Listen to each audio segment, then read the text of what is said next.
રાજકોટમાં આંગણવાડીમાં મોકલાતા અનાજની કાળાબજારી થઈ રહી છે। આંગણવાડીના અનાજને બારોબાર વેચવાનું કૌભાંડ સામે આવ્યું છે। શાળા નંબર 78માં અનાજને રિક્ષામાં ભરીને બહાર મોકલાયું છે। સીડીપીઓ સ્થળ પર પહોંચતા જ રિક્ષાની તપાસ હાથ ધરાઈ હતી। અનાજનો જથ્થો રામબન પાસે મોકલાતો હોવાનું બહાર આવ્યું છે।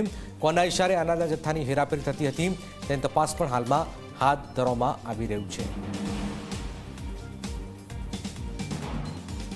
આંગણવાડીના સંચાલિકા બેન દ્વારા 36 આવા બાચકાઓ લઈ અને હગે વગે કરવા જઈ રહ્યા હતા ત્યારે આ કૌભાંડ હાથો હાથ પકડ્યું છે।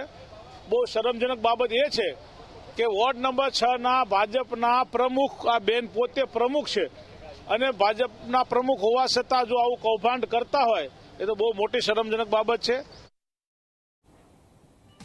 તો સમગ્ર મામલે કાર્યવાહી કરનાર સીડીપીઓનું નિવેદન છે કે હું સ્થળ પર પહોંચી ત્યારે 36 બેગ લઈ જવાતી હતી। તે સમયે નઝમાબેન પઠાણ ત્યાં હાજર હતા। નઝમાબેને કબૂલ્યું છે કે હેલ્પર વર્કર રિક્ષામાં સામાન મુકાવ્યો છે।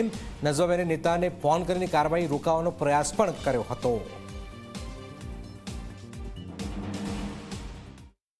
હું બાતમી મળતાની સાથે ત્યાં પહોંચી ગઈ હતી, જથ્થો વેરીફાઈ કરી લીધો હતો કે હા આ ચાલુ મહિનાનો સ્ટોક છે, આટલી બેગ છે, જે અમને ઓનલાઈન સોફ્ટવેરમાં દેખાડે જ છે।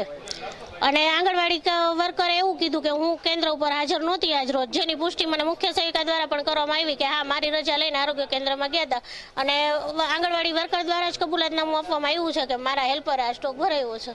લેખિતમાં એને મને એવું આપ્યું છે કે હું કાર્યકર તરીકે લેખિત આપું છું કે મારા હેલ્પર બેને આ સ્ટોક રિક્ષામાં ભરાવેલો હતો અને હવે પછી આવી ભૂલ નહીં થાય એવું બધું એને મને લેખિતમાં આપેલું છે।